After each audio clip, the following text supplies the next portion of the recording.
ആ സിനിമയുടെ പേര് ആവേശം എന്നായിരുന്നെങ്കിലും അതിൻ്റെ നേരെ എതിരായിട്ടുള്ള ഒരു ഫീലാണ് അത് കണ്ടപ്പോൾ ഉണ്ടായത്. ഇത്രയും കഴിവുള്ളൊരു നടൻ്റെ അഭിനയ സിദ്ധി നമ്മളെ കാണിക്കുന്ന ഒരു സീൻ പോലും അതിലില്ല, ആ സിനിമയിലില്ല.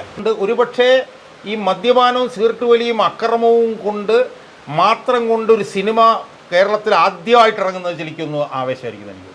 എല്ലാ സീനിലും മദ്യപാനം, വയലൻസ് എന്ന് പറഞ്ഞു കഴിഞ്ഞാൽ വയലൻസിൻ്റെ അങ്ങേ അറ്റം.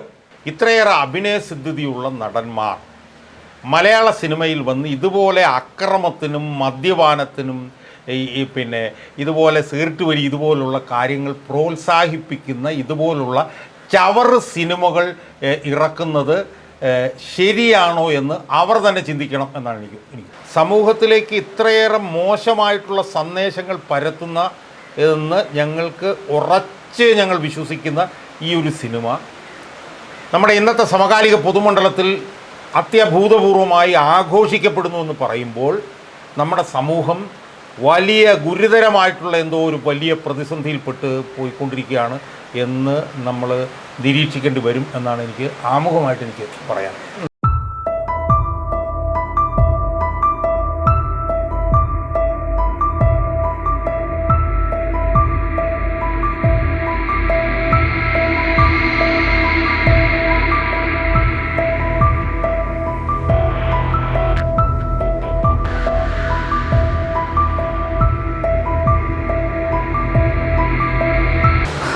സാറേ, ഒരു വല്ലാത്ത മഴയാണല്ലോ സാറേ. ഒരു ചൂട് കട്ടൻ ചായ കുടിക്കാം. മഴക്കാലം ഈ വർഷം നേരത്തെ തുടങ്ങിയതാണോ? അതെ അതെ അതെ സാറേ. ഇപ്പം നമ്മുടെ കേരളത്തിൽ ഗുണ്ടാ വിളയാട്ടം വളരെ കൂടുതലാണ്. ഇപ്പോൾ തന്നെ തിരുവനന്തപുരം സിറ്റിയിൽ മാത്രം എത്രയോ ഗുണ്ടകൾ, ആയിരക്കണക്കിന് ഗുണ്ടകളാണ് ഉള്ളത്. പോലീസുകാർക്ക് പോലും രക്ഷയില്ല. വെട്ടിക്കൊല്ലുന്നു, കുത്തിക്കൊല്ലുന്നു, നോക്കുന്നവനെ വെടിവെച്ച് കൊല്ലുന്നു. എങ്ങോട്ടാണ് സാറേ ഈ നാടിൻ്റെ പോക്ക്? അതായത് ഗുണ്ടകൾ ഭരണമേറ്റെടുത്തിരിക്കുന്ന ഒരു സാഹചര്യമാണെന്ന് കേരളത്തിലുള്ളത്. ഇവിടെ ആഭ്യന്തര വകുപ്പ് പരിപൂർണമായി നിശ്ചലമാണ്. പോലീസ് സംവിധാനം പരിപൂർണമായി തകർന്നിരിക്കുകയാണ്. മനസ്സിലായത്? അപ്പം ഇതിപ്പോൾ കേരളത്തിൽ ഇത്രയും കൂടുതൽ ജീർണിച്ച ഒരു ഭരണ സംവിധാനമുള്ള സാഹചര്യത്തിൽ ഇതൊന്നും ഒരു പുതിയ അനുഭവമായിട്ട് നമുക്ക് തോന്നുന്നില്ല. ഇതൊക്കെ സ്വാഭാവികമായി ഉണ്ടാകുന്ന പ്രശ്നങ്ങളാണ്. ജനങ്ങളത് അനുഭവിക്കുക എന്നുള്ളതല്ലാതെ വേറെ അതിനകത്ത് മാർഗം എന്നുള്ളതായിട്ട് നമുക്കിപ്പോൾ പറയാൻ. പക്ഷേ നമുക്ക് എടുത്തു പറയേണ്ട ഒരു കാര്യം, ഇപ്പോൾ ഒരു പുതിയ സിനിമ ഇറങ്ങിയിട്ടുണ്ട്, ആവേശം. ഫഹദ് ഫാസിലിൻ്റെ ആവേശം. തൃശ്ശൂരിൽ ഗുണ്ടകളൊരു ബർത്ത്ഡേ സെലിബ്രേഷൻ നടത്തി. അപ്പോൾ ആ ഒരു സെലിബ്രേഷൻ, ബർത്ത്ഡേ ആണെന്ന് തോന്നുന്നു, അതോ വേറെന്തോ സെലിബ്രേഷൻ നടത്തിയപ്പോൾ ആവേശത്തിൻ്റെ റീൽസാണ്, ആ മോഡലിലാണ് റീൽസ് ഇട്ടത്. അതുപോലെ കായംകുളത്ത് മെനഞ്ഞാന്ന് ഒരു സംഭവം ഉണ്ടായി. ഒരു പയ്യനെ 3 പേര് തട്ടിക്കൊണ്ട് പോയിട്ട് റെയിൽവേ ട്രാക്കിലിട്ട് വെട്ടിക്കൊല്ലാൻ ശ്രമിച്ചു. അവരും ഈ ആവേശത്തിലെ ഡയലോഗ്സാണ് പറഞ്ഞത്. അപ്പോൾ ഈ ഒരു സിനിമ യുവജനങ്ങളെ ഇത്രയധികം വഴിതെറ്റിക്കുന്നതല്ലേ? അത് ഈ അടുത്ത കാലത്ത് ഇറങ്ങിയ അല്ലെങ്കിൽ ഏതാനും മാസങ്ങൾക്കുള്ളിൽ ഇറങ്ങിയ സിനിമകളിൽ വെച്ച് ഏറ്റവും കൂടുതൽ ജനങ്ങളെ ആകർഷിച്ച ഒരു സിനിമ ആണ് ആവേശം എന്നുള്ളത്. നമ്മുടെ പൊതുമണ്ഡലം അല്ലെങ്കിൽ പൊതുസമൂഹം എങ്ങോട്ടാണ് പോകുന്നത് എന്നുള്ളതിൻ്റെ ഏറ്റവും പ്രധാനപ്പെട്ട ഒരു സൂചികയാണ് എന്നാണ് എനിക്ക് തോന്നുന്നത്. ഞാൻ ഈ സ്ഥിരമായി സിനിമ കാണുന്ന ഒരാളല്ല. പക്ഷേ നിർഭാഗ്യവശാൽ തന്നെ ഞാൻ പറയും, ഞാനും ഭാര്യയും എൻ്റെ ഒരു ബന്ധുവും കൂടി കഴിഞ്ഞ ദിവസം പോയി ഈ സിനിമ കണ്ടിരുന്നു. ഈ സിനിമ ഏതാണ്ട് ഒരു മണിക്കൂർ, ഏതാണ്ട് 2 മണിക്കൂർ കണ്ടുള്ളൊരു സിനിമയാണെന്നാണ് ഞാൻ മനസ്സിലാക്കുന്നത്. എൻ്റെ ഒരു സിനിമ കാണുന്ന എൻ്റെ ഒരു അനുഭവം വെച്ച് നോക്കിയാൽ ഏറ്റവും ഭീകരമായിട്ടുള്ള ഒരു ദുരനുഭവമായിരുന്നു ഈ സിനിമ എന്നാണ് എനിക്ക് സൂചിപ്പിക്കുന്നത്. ദുരനുഭവമായിരുന്നു ഈ സിനിമയെന്ന് ഞാൻ പറയുമ്പോൾ ഒരുപക്ഷെ പ്രേക്ഷകർ ഇതിനെ പിന്തുണയ്ക്കുന്നവർ തന്നെ ഒരുപക്ഷെ വളരെ കാര്യമായി വിമർശിക്കാനിടയുണ്ട്. പക്ഷെ എത്ര വിമർശിച്ചെന്ന് പറഞ്ഞാൽ പോലും ഏറ്റവും വലിയൊരു ദുരനുഭവമായിരുന്നു ആ സിനിമയുടെ പേര് ആവേശം എന്നായിരുന്നെങ്കിലും അതിൻ്റെ നേരെ എതിരായിട്ടുള്ള ഒരു ഫീലാണ് അത് കണ്ടപ്പോൾ ഉണ്ടായത്. എൻ്റെ ഭാര്യ ഒരു 4-5 പ്രാവശ്യമെങ്കിലും ഇത് കാണുന്നത് നിർത്തി നമുക്ക് ഇറങ്ങിപ്പോകാം, നമുക്ക് തിരിച്ചു പോകാം എന്നുള്ള നിലയിൽ അവർ പറഞ്ഞു. വലിയ തോതിലുള്ള മാനസിക സംഘർഷം ആണ് യഥാർത്ഥത്തിൽ ഈ സിനിമയിൽ ആദ്യാവസാനം എനിക്കും എൻ്റെ ഭാര്യയ്ക്കും അനുഭവപ്പെട്ടത് എന്നാണ് എനിക്ക് സൂചിപ്പിക്കുന്നത്. എന്നാൽ നിർഭാഗ്യവശാൽ ഇത്രയേറെ മാനസിക സംഘർഷങ്ങൾ ഉണ്ടാക്കിയ, ഇത്രയേറെ പിന്തിരിപ്പൻ എന്ന് ഞങ്ങൾക്ക് തോന്നിയ, സമൂഹത്തിലേക്ക് ഇത്രയേറെ മോശമായിട്ടുള്ള സന്ദേശങ്ങൾ പരത്തുന്ന എന്ന് ഞങ്ങൾക്ക് ഞങ്ങൾ വിശ്വസിക്കുന്ന ഈ ഒരു സിനിമ നമ്മുടെ ഇന്നത്തെ സമകാലിക പൊതുമണ്ഡലത്തിൽ അത്യഭൂതപൂർവമായി ആഘോഷിക്കപ്പെടുന്നു എന്ന് പറയുമ്പോൾ നമ്മുടെ സമൂഹം വലിയ ഗുരുതരമായിട്ടുള്ള എന്തോ ഒരു വലിയ പ്രതിസന്ധിയിൽപ്പെട്ട് പോയിക്കൊണ്ടിരിക്കുകയാണ് എന്ന് നമ്മൾ നിരീക്ഷിക്കേണ്ടി വരും എന്നാണ് എനിക്ക് ആമുഖമായിട്ട് എനിക്ക് പറയാൻ. പക്ഷേ ഈ ഇതുപോലൊരു സിനിമ അത് സെൻസർ ബോർഡൊക്കെ ഇവിടെ എന്ത് ചെയ്യുകയാണ്? കാരണം ഒരു മദ്യപിച്ചാലോ പിന്നെ ഒരു പുക വലിച്ചാലോ പോലും അതിൽ വാണിംഗ് വെക്കണം എന്ന് നിർബന്ധം പിടിക്കുന്ന നിയമമുള്ള നമ്മുടെ നാട്ടിലാണ് ഈ വയലൻസിന്, അതുപോലെ ഇത്രയും ക്രൂരമായ അതിക്രമങ്ങൾക്ക് യാതൊരു തടയുമില്ലാതെ ഈ ഇതുപോലുള്ള സിനിമകൾ അല്ല. ഇതിലേറ്റവും പ്രധാനപ്പെട്ട ഒരു കാര്യം എന്ന് പറയുന്നത്, ഇപ്പോൾ സിനിമയിൽ ഇപ്പോൾ മദ്യം പാടില്ല, അല്ലെങ്കിൽ പുകവലി പാടില്ല, അല്ലെങ്കിൽ പരസ്ത്രീ ബന്ധമായിട്ടുള്ള വിഷയങ്ങൾ പാടില്ല, വയലൻസ് പാടില്ല, ഇതൊന്നും അങ്ങനെയൊന്നും നമ്മൾ നിഷ്കർഷിക്കുന്നതിൽ അർത്ഥമൊന്നുമില്ല. കാരണം സിനിമയുടെ കഥയ്ക്ക് ചിലപ്പം അത് അനിവാര്യമായി വന്നാൽ ചിലപ്പോൾ നമ്മളത് ഉപയോഗിക്കേണ്ടി വരും. പക്ഷേ ഇവിടെ എന്താ സംഭവിക്കുന്നത്, ഈ സിനിമയിൽ എന്താ സംഭവിക്കുന്നത്? ഈ സിനിമയുടെ ഒരു അടിസ്ഥാനപരമായൊരു അന്തർധാര എന്ന് പറയുന്നത് കഥയോ തിരക്കഥയോ അഭിനയമോ ഒന്നുമല്ല. ഈ സിനിമയിൽ ഒരു നടന്മാരും അഭിനയിക്കുന്നില്ല. ഈ സിനിമയിൽ നടന്മാർ ചെയ്യുന്നത് വെട്ടുക, കുത്തുക, കൊല്ലുക, അതിക്രമം കാണിക്കുക, സിഗരറ്റ് വലിക്കുക, കള്ളു കുടിക്കുക. മനസ്സിലായോ? ഇത് മാത്രമാണ് ഈ സിനിമയിലുള്ളത്. ഇപ്പോൾ ഫഹദ് ഫാസിൽ എന്ന് പറയുന്നത് നടൻ കേരളത്തിലെ ഇന്ന് മലയാള സിനിമയിൽ ഏറ്റവും അതുല്യനായിട്ടുള്ളൊരു നടൻ. നായക സങ്കല്പം തന്നെ മാറ്റിമറിച്ച, വളരെ സുന്ദരനും സുമുഖനുമായിരിക്കണം നായകൻ എന്നുള്ള നിലയിലുള്ള ഒരു കാഴ്ചപ്പാടിനെ മാറ്റിമറിച്ച് എന്താണ് അഭിനയമെന്ന് ഭാവാഭിനയം എന്താണെന്ന് ഒട്ടേറെ സിനിമകളിലൂടെ നമ്മളെ കാണിച്ചു തന്ന ആളാണ് ഫഹദ് ഫാസിൽ. ആ ഫഹദ് ഫാസിലിനെ ഏറ്റവും കൂടുതൽ വികൃതവൽക്കരിക്കുകയും വക്രീകരിക്കുകയും ചെയ്ത ഒരു സിനിമ ഏതാണെന്ന് ചോദിച്ചാൽ ആവേശം എന്ന് നമുക്ക് പറയാം. അതിൽ അദ്ദേഹത്തിന് പങ്കില്ലേ? അദ്ദേഹം എന്തായാലും ഇതിൻ്റെ തിരക്കഥയൊക്കെ വായിച്ചു നോക്കി അത് മനസ്സിലാക്കിയിട്ടായിരിക്കുമല്ലോ. മാത്രമല്ല അദ്ദേഹത്തിൻ്റെ ഭാര്യ നസ്രീന നസീം അവരാണല്ലോ എൻ്റെ ഒരു നിർമ്മാണം. അദ്ദേഹത്തിന് അതിന് പങ്കുണ്ടോ ഇല്ലയോ എന്നുള്ളതല്ല എൻ്റെ വിഷയം. എൻ്റെ വിഷയം എന്താണെന്ന് ചോദിച്ചു കഴിഞ്ഞാൽ, ഫഹദ് ഫാസിലിനെ പോലെ ഇത്രയും അതുല്യരായിട്ടുള്ള, ഇത്രയേറെ അഭിനയസിദ്ധിയുള്ള നടന്മാർ മലയാള സിനിമയിൽ വന്ന് ഇതുപോലെ അക്രമത്തിനും മദ്യപാനത്തിനും പിന്നെ ഇതുപോലെ സിഗരറ്റ് വലി ഇതുപോലുള്ള കാര്യങ്ങൾ പ്രോത്സാഹിപ്പിക്കുന്ന ഇതുപോലുള്ള ചവറ് സിനിമകൾ ഇറക്കുന്നത് ശരിയാണോ എന്ന് അവർ തന്നെ ചിന്തിക്കണം എന്നാണ് എനിക്ക്. അപ്പോൾ ഞാൻ പറയട്ടെ, ഇപ്പോൾ സിനിമയ്ക്കകത്ത് സിനിമയുടെ കഥ, തിരക്കഥ, ഇതിനകത്തൊക്കെ ചിലപ്പോൾ ഇതൊക്കെ വേണ്ടി വന്നെന്നിരിക്കും. നമുക്കതിനകത്ത് അതൊന്നും പാടില്ല എന്ന് നമുക്ക് പറയാൻ പറ്റില്ല. സിനിമ എന്ന് പറഞ്ഞാൽ അത് സതുദ്ദേശപരമായിരിക്കണമെന്ന് നമുക്ക് നിർബന്ധിക്കാനും കഴിയില്ല. അത് ചിലപ്പോൾ വേണ്ടി വരും. പക്ഷേ ഇതിനകത്ത് ആദ്യത്തെ സീൻ മുതൽ അവസാന സീൻ വരെ ഇതിനകത്തുള്ള ഏറ്റവും പ്രധാനപ്പെട്ട ഘടകം എന്ന് പറഞ്ഞു കഴിഞ്ഞാൽ ഒന്ന് മദ്യപാനമാണ്. മദ്യപാനം എന്ന് പറഞ്ഞാൽ അതിനകത്ത് ചില സീനുകളിലൊക്കെ ഇപ്പോൾ അതിനകത്ത് രംഗണ്ണൻ എന്ന് പറഞ്ഞിട്ടുള്ളൊരു കഥാപാത്രത്തിനെയാണ് ഈ അവതരിപ്പിക്കുന്നത്. ഒരു ഗുണ്ട തലവൻ. അയാളുടെ ഒരു ബർത്ത്ഡേ പാർട്ടിയുടെ ഒരു സീനുണ്ട്. ഒരു ഇലൂമിനാറ്റി എന്നും പറഞ്ഞിട്ട് ഇപ്പോൾ വലിയൊരു ഹിറ്റായിരിക്കുന്നൊരു പാട്ട്.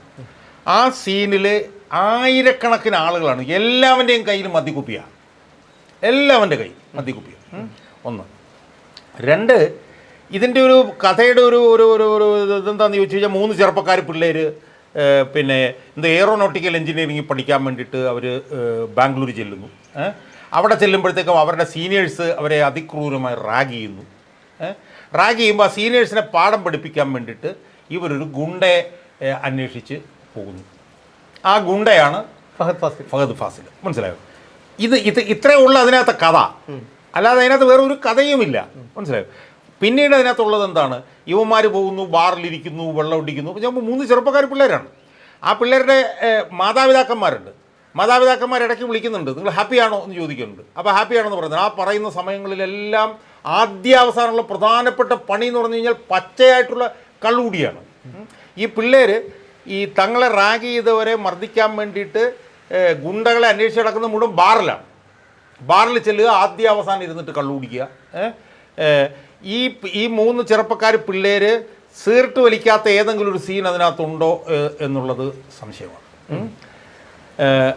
എല്ലാ സീനിലും മദ്യപാനം. വയലൻസ് എന്ന് പറഞ്ഞു കഴിഞ്ഞാൽ വയലൻസിൻ്റെ അങ്ങേ അറ്റം.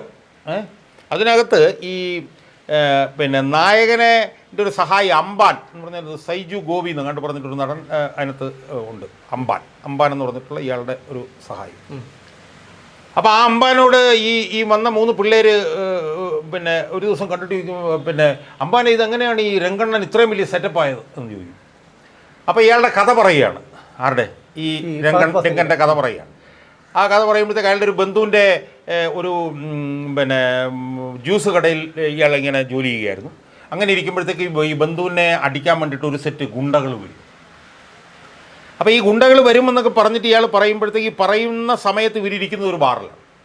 ആ ബാറിൽ ഈ രംഗണ്ണൻ ഇരിക്കുന്നതിൻ്റെ സൈഡിൽ ഇയാളുടെ ഗുണ്ടകളെല്ലാം കൂടെ ഇങ്ങനെ ഇരിക്കുകയാണ്. ഉടനെ ഈ അമ്പാനെന്ന് പറഞ്ഞവൻ പറയുകയാണ്.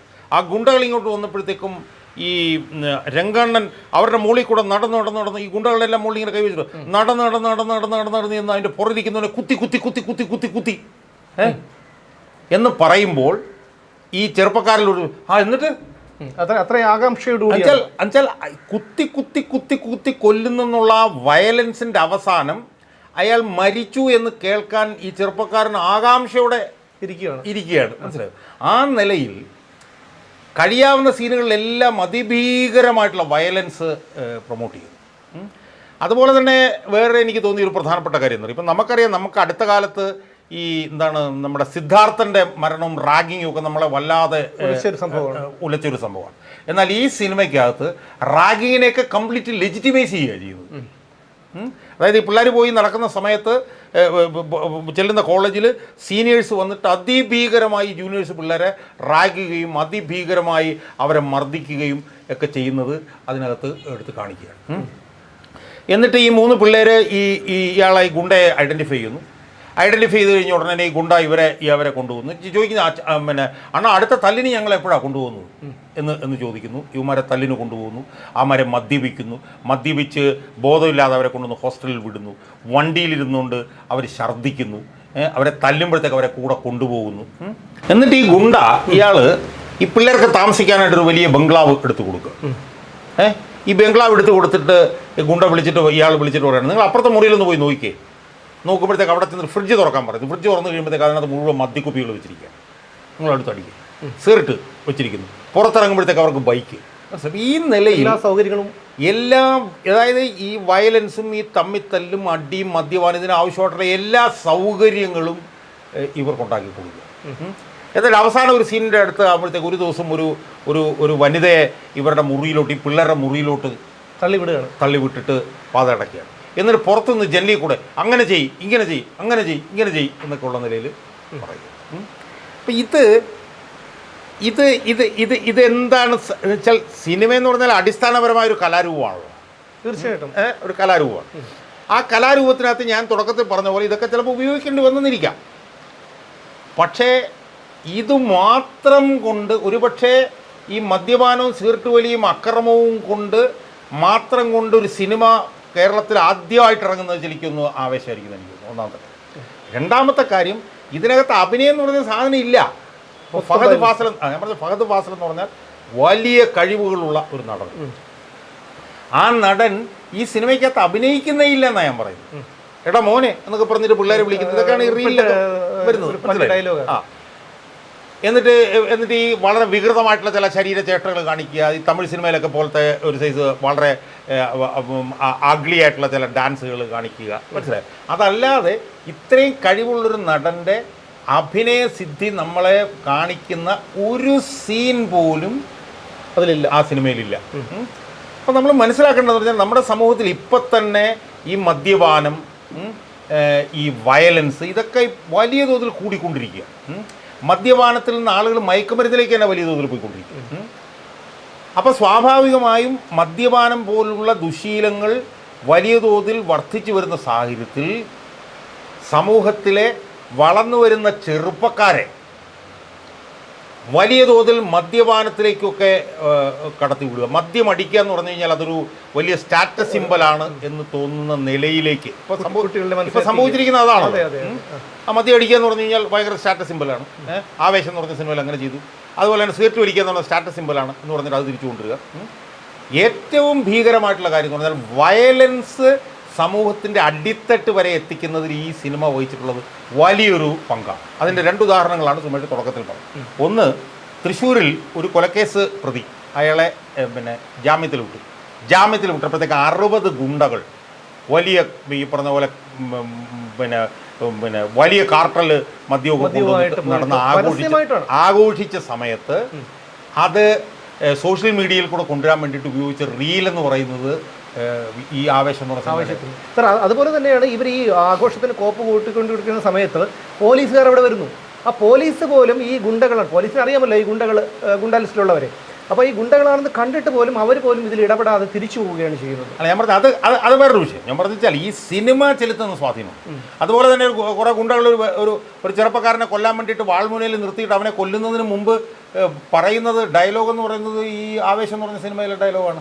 മനസ്സിലായി? അപ്പോൾ അതുകൊണ്ട് തന്നെ ഞാനെടുക്കുന്ന നിലപാടെന്ന് പറഞ്ഞാൽ ഈ ആവേശം പോലുള്ള സിനിമകൾ ശരിക്കും ബഹിഷ്കരിക്കപ്പെടേണ്ടതാണ്. നമ്മളെ മാതാപിതാക്കന്മാർ തങ്ങളുടെ കുട്ടികളെ ഇത് കാണാൻ വിടരുത്. പക്ഷേ അത് എത്രത്തോളം പോസിബിൾ ആവും? നടക്കുന്ന കാര്യമാണ്. അല്ല, അങ്ങനെയൊക്കെ ചില മൂവ്മെൻറ്റുകൾ ഇതുപോലുള്ള സിനിമകൾ വരുമ്പോൾ പൊതുമണ്ഡലത്തിൽ നിന്നുണ്ടായില്ല എന്നുണ്ടെങ്കിൽ ഇത്തരം സിനിമകൾ ചെലുത്താൻ പോകുന്ന അതിഭീകരമായിട്ടുള്ള നെഗറ്റീവായിട്ടുള്ള സ്വാധീനമായിരിക്കും.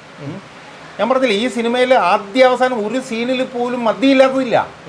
എല്ലാ സീനിലും മദ്യമാണ്. മനസ്സിലായോ? മദ്യം കഴിക്കുന്ന എന്തോ ഒരു വലിയ സ്റ്റാറ്റസ് സിമ്പലാണ് എന്ന് ബോധ്യപ്പെടുത്തുകയാണ് ചെയ്യുന്നത്. മനസ്സിലായോ? നമുക്കറിയാം, നമ്മുടെ കേരളത്തിൽ നിന്നൊക്കെ 10,000-കണക്കിന് പിള്ളേർ സംസ്ഥാനത്തിന് പുറത്ത് പോയി പഠിക്കുന്നവരുണ്ട്. മനസ്സിലായോ? ഇപ്പോൾ തുടക്കത്തിലെ സീൻ തന്നെ ഉണ്ടല്ലോ. തുടക്കത്തിൽ ഈ പിള്ളേർ പോയി ഒരു പ്രൈവറ്റ് ഹോസ്റ്റലിൽ താമസിച്ച് അവരവിടെ ചെന്ന് കിടക്കാനൊക്കെ ഉള്ള ആരോ ഒരാൾ എവിടെയോ മദ്യം കിട്ടുമെന്ന് പറയുന്നു. ഉടനെ ഈ പിള്ളേരെല്ലാം ചാടിയും കഴിഞ്ഞില്ല. ഏതാണ്ട് ഭയങ്കര സാധനം കൈ കിട്ടിയ പോലെ, ജീവൻ കിട്ടിയ പോലെ. മനസ്സിലായി? അപ്പം ഇത് പുറത്തൊക്കെ പോയി പഠിക്കുന്ന പിള്ളേരുടെ ഇടയിൽ ഇത് വലിയ ദുസ്വാധീനം ഇത് ചെലുത്തുന്നത്. മനസ്സിലായോ?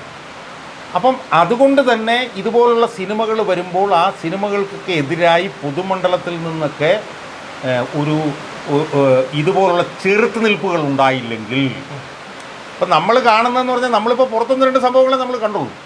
അതല്ലാതെ എന്തൊക്കെ സംഭവിച്ചുകൊണ്ടിരിക്കുന്നത് ഊഹിക്കാൻ പുറത്തു വരാത്ത സംഭവങ്ങൾ ഇതിൻ്റെ ഇരട്ടി ഇഷ്ടം പോലും. അപ്പോൾ അതുകൊണ്ട് തന്നെ ഇതുപോലുള്ള സിനിമകൾക്കൊക്കെ എതിരായി സിനിമ കാണുന്നവരുടെ ഇടയിൽ നിന്ന് എന്തെങ്കിലും ഒരു മൂവ്മെൻറ്റ് പോലെ ഉണ്ടായില്ലെങ്കിൽ, ഇപ്പോൾ ഉദാഹരണത്തിന് ഇതുപോലൊരു സിനിമയ്ക്ക് എങ്ങനെയാണ് സെൻസർ ബോർഡ് അനുവാദം നൽകിയെന്നുള്ളത് അതാണ് ഏറ്റവും വലിയ അത്ഭുതം. കാരണം ഒരു ചെറിയ